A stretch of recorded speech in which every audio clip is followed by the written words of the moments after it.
Hello everybody, welcome back to Coup Hoops, and today I have another recap because there was a smaller slate of games, but there was some very good games, all but one of them were good games, and I'm going to start off with my Portland Trailblazers game. This is a disappointing game, man. Coming off of a 6-game win streak, we've won 7 out of 8, and we were heated. We were 4th in the West. Phoenix did win tonight, so we had to win today to stay in 4th, and the Lakers lost. Could have gained again on them. Without AD, we could have climbed into 3rd if a couple more wins. The Lakers lose a couple, but we end up losing this game to the Wizards, 119 to 111. This was just such a sad game because we scored 40 in the first quarter. We didn't play good defense at all throughout this whole entire game, which is the story of our life, man. We just can't play defense for our lives. When we scored 40, it was a high scoring, or 43. But when we come out in the second quarter, first quarter, we had ball movement, we had passing, we had playmaking, we had rebounding, we had defense. Oh, no, not really defense, but we had most people were on. Dame started off pretty slow, but the second quarter, we come out and we get outscored 30 to 12. We scored 12 points in an NBA quarter. With no passing, no defense, they scored 30 on us. No shooting, no one could hit a shot, a lot of turnovers. Like, it was just a very, very ugly quarter to watch. And, oh, man, so disappointing. After that first quarter, we were up, 12? It was looking good. That's because maybe a high-scoring game. Beal and Dame will go back and forth in a little bit. But the second quarter was just so maddening. They just really went on it. I mean, that's where it started to 12, which is an 18-point swing. They ended up getting the lead by 5 at halftime. Or 6 by halftime. It was a 61-56 or 55, 61-55. Third quarter, we come out, we outscore them again, 37-28. We get our lead back. We're up like 4 going into the fourth quarter. Third quarter, we had pretty good ball movement. People were starting to hit their shots. Trent and Lillard both started stepping up. Dame had a pretty big quarter. He had 35-12 in the game, 6 boards, 7 3-pointers made. And we went up, we went up by what, like 4, 5, 6 in that quarter at one point. They cut it to 4 to end the quarter off. We go to the fourth quarter, and they outscore us again. We just disappointed. Dame shot the ball 30 times, 10 for 30 from the field, 7 for 17 from 3. His pretty inefficient, only 33%. But, I mean, the 3 ball was okay. But he stepped it up, 35-12, but he just couldn't pull it out when it really, like, at the very end of the game. He had to force up some dumb shots because guys like Gary and Ant went cold, couldn't hit anything. Gary missed a couple threes in a row. 118 to 111. In that fourth quarter, there was a possession where there was a Rocco and DJ Clyde for the board. Nothing was called. The ball's rolling on the ground. They pick it up. Dame gets a steal off of a bad Lopez pass. He hits Beal. They call absolutely nothing. It was a clear foul, but I'm not going to blame this game on the refs because that was the only thing I really saw from the refs' fault. But, I mean, just the way that the offense and the defensive sets that we run, the way we get out of things, they trapped us all game. What did we do? We threw the ball away, forced turnovers, bad shots. We started doing high pick and rolls, which just doesn't work as a trap. Like, screening at half court is not going to help you get out of the trap because they're going to trap you right after that. And we did that 5 straight possessions in a row. And that was just disgusting. Oh man, I mean, we just don't know how to. We don't know how to beat the simple defensive schemes, traps, switches, like zone. Like we just don't know how to do that. And they were trapping Dame. They were trapping Trent when he was hot. They were even trapping Melo some possessions. And we did it. We had one great play where we threw it down to Canada in the paint, and he got an easy layup. And then we just never went back to that. The whole entire game, we didn't go back to that. And we had no big man play. I know we had no Giles, but Canner is still capable of getting to the paint and finding his layup. Like, he's still a big man. He's still an efficient scorer. We went back to that play one time the whole entire game. That's just absurd to me because it actually worked against the trap. We just couldn't score towards this in that fourth and second quarter, especially. We had a 43-point quarter, 37-point quarter, but we had a 12-point quarter, 19-point quarter. Man, hard to watch. And then on the defensive side of the ball, I don't even want to get started. Beal did whatever he wants. They ran a pick and roll perfectly. We couldn't get around screens. We couldn't stop 3-point shooting toward the end of that game. And we couldn't get a stop when it really mattered most. It was just the key to that game. Our defense is awful. 118 points is not too terrible, but there's some of the stuff that we did, just what we were running, it just wasn't working. We didn't switch at all. Westbrook had a triple-double on us, and I don't know. It just wasn't a pretty. I mean, it still wasn't pretty to watch towards the end of this game, and the Stotts has to go. I'm sorry. I'm sick and tired. I know the Heat's died down a little bit these last 6 games because we're on a win streak, but if you really think about it, we've beat teams that are all mediocre to above average, besides Philly, and Stotts hasn't really coached at all very well. I mean, he hasn't really done anything. He has to go. This team could be a exceptionally good team when CJ and Nuggets come back. We already are a pretty solid team if we hire someone that's actually a good coach that can run offense, that can help the players on defense, and can help us win games. And Stotts isn't that guy. He just isn't. And I'm tired of saying this every single time. I know I'm a hater. I'm sorry, but I'm a Stotts hater. And most people agree with me. Stotts has to go. And that's just the way it is, man. I'm just sorry. That's just the way it is. Terry Stotts has to get out of Portland. But it's not going to happen because we're 18-11. We have injury problems. Neil O'Shea's not going to fire me. Sees that. Oh, yeah, 18-11. Pretty solid. Yeah. We don't need to make any trades. And also, we're going to keep our head coach around because there's injuries and we're a pretty above average team. But I mean, if we would have won this game, we're 19 and 10. Lakers 22-9. We're right there. Phoenix did win, but guess what our next coming up schedule is though? Phoenix. If we can win this Phoenix, Denver, LA stretch, this is the biggest stretch of our season so far. These are the three. Denver is right behind us. Phoenix is a game ahead of us, and LA is now 3 games ahead of us. If we can win these 3 in a row, that would put my hope so high for this team for the future. We just really have to come out and coach well and hit the 3-ball better. And this game was not a step in our direction. So I predict us to go 1-2 in this stretch. I think we might actually end up beating a team like LA, but I think Denver and Phoenix could get wins out of us. But if we can go 3-0 in this stretch, 21-11, we'd be ahead of Phoenix. We'd have a nice lead over Denver, and we'd be closing in on LA. That would be epic, but I just don't see it happening very much at all. Let's move on. I know I could talk about this game for hours, but I don't want to do it. I want to do something else. I want to get in the hot tub. I want to play PS. I don't know. I want to play 2K. I don't know. I just don't want to sit here and ramble about how bad of the game we had tonight. It just annoys me. It just hurts my heart, I just don't want to waste my night doing that. So I'm just going to do it for 8 minutes. Whatever. 7 minutes, I think. 7 minutes. Let's do it for 7 minutes. Long enough. If you want to go hear a full ramble, go listen to Blazers Uprise. They're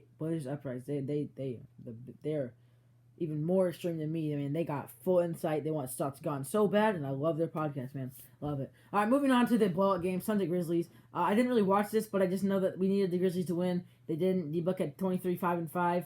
I actually did not watch any part of this game, but Gorgie Jang had a nice game. Josh struggled from the field quite a bit from what I saw, and he only had 5 assists as well. He shot the ball. What is it? He shot the ball 40%. It's not terrible. He just didn't shoot the ball very much.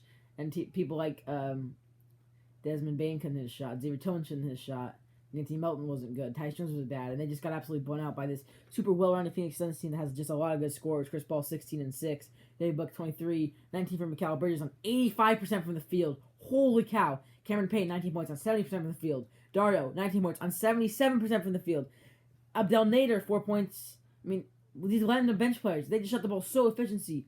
Holy mow.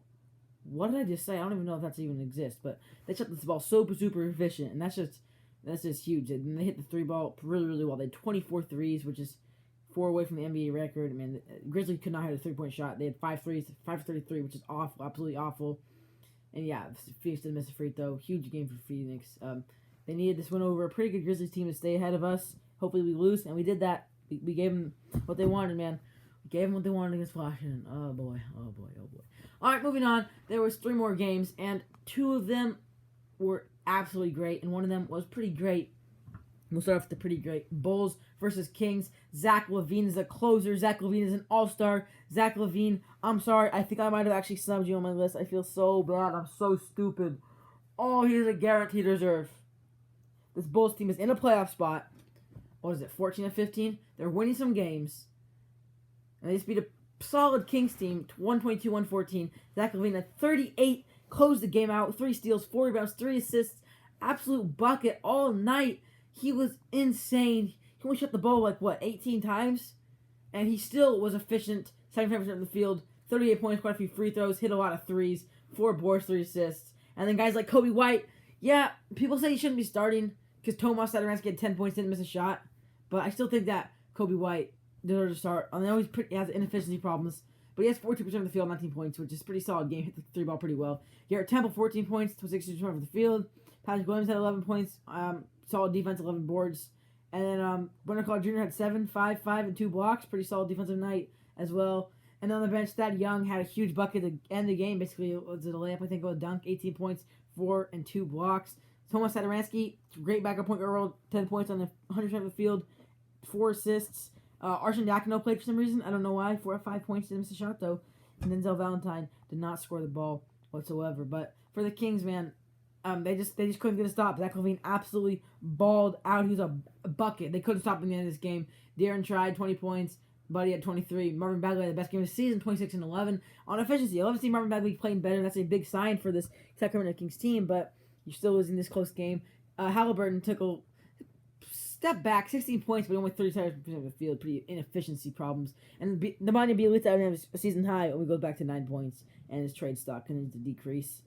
And, man, they just could not stop that man, that closer, Zach LaVine. I love watching Zach LaVine play. I love to see the Bulls doing good, man. First time in a while. I mean, they're not actually doing good, but they're right there in the playoff hunt in the terrible Eastern Conference. What are they? They're now 14 and 16, and they're tied with New York and the 8th seed. Boom. You're right there. Keep winning some games. Huge, huge night for Zach LaVine and the Bulls.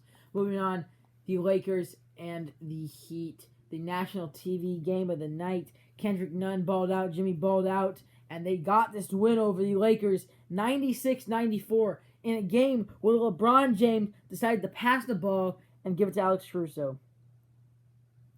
LeBron James, the media's MVP. Oh, look at LeBron, the best player. He actually hasn't been that good. You beat 3 teams over 500.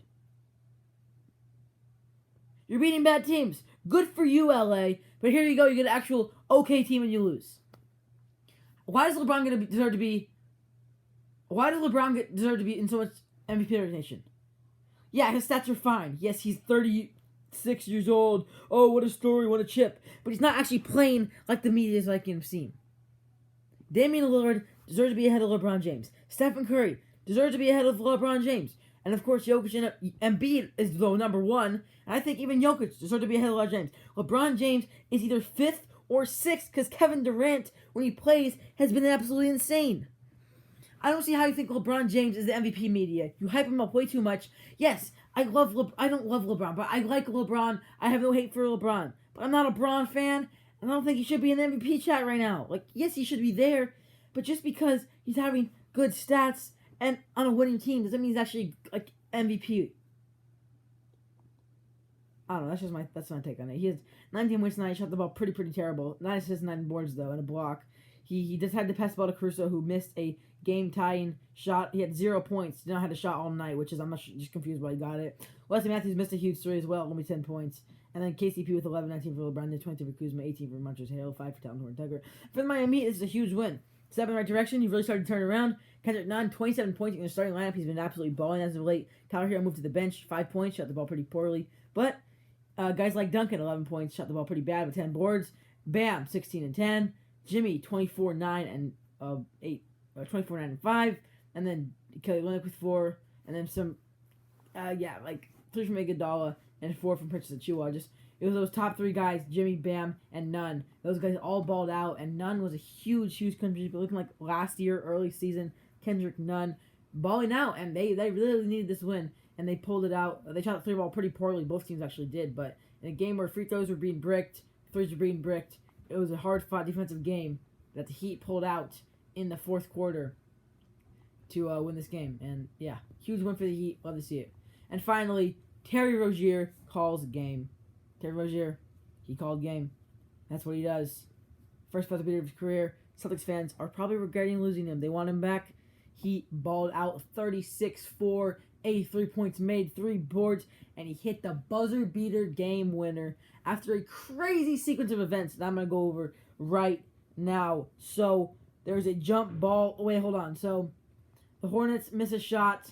They have to go and foul the Golden State Warriors. And there is a jump, so they foul them. And then they're not in bonus yet. Then they get into bonus. They inbound the ball. Green falls. Or no, was it Green? Who was the guy that fell? I don't think it was Green, but Golden State Warriors player caught the ball. He gets tied up. They're on the ground. I think it might have actually been Green. They fall to the ground, and was it Rozier? Was right there with the ball, and Draymond Green was absolutely pissed that they called a jump ball because this gave the Hornets a chance to win the tip and then have a shot, tie the game 102-100, or it was 100-98 at this point. But instead of letting there be a jump ball, Draymond decided to go be a little dummy and have the most taken photos in the entire league, and go over to the sideline and then start yelling at the freaking ref like he's out of his mind. Man, shut up, Draymond, and let your team try to win this game. Instead, you lose to a team like the Charlotte Hornets on a buzzer beater because of your stupidity. You don't need to argue with the ref because you thought it wasn't a jump ball. You take the jump ball and you suck it up. They're not going to overturn it because you're yelling at him. What's that going to do for your team? I just don't get it. Like, I know you're mad, but there's a time to shut up, Draymond. I mean, I know Warriors fans will definitely agree with me because shut up. It clearly was a jump ball if you watched it on TV. It looked like a jump ball. It was a jump ball. I don't know. And then Rozier hits both technical free throws, and then they get the ball back. Rozier, dribble, drive, corner, 3, 2, 1, 0.5, gets it off, 0.10, bang. Game over. Here Rozier calls the game. In a game where he had 36 points, and Kelly Oubre balled out, hit some 3-point shots, looking like a vintage Kelly Oubre. They lost on a buzzer beater attempt in a game where LaMelo Ball played pretty poorly. Only 7 points on terrible efficiency. LaMelo Ball comes out and Terry Rozier comes out, absolutely balls, and calls the game.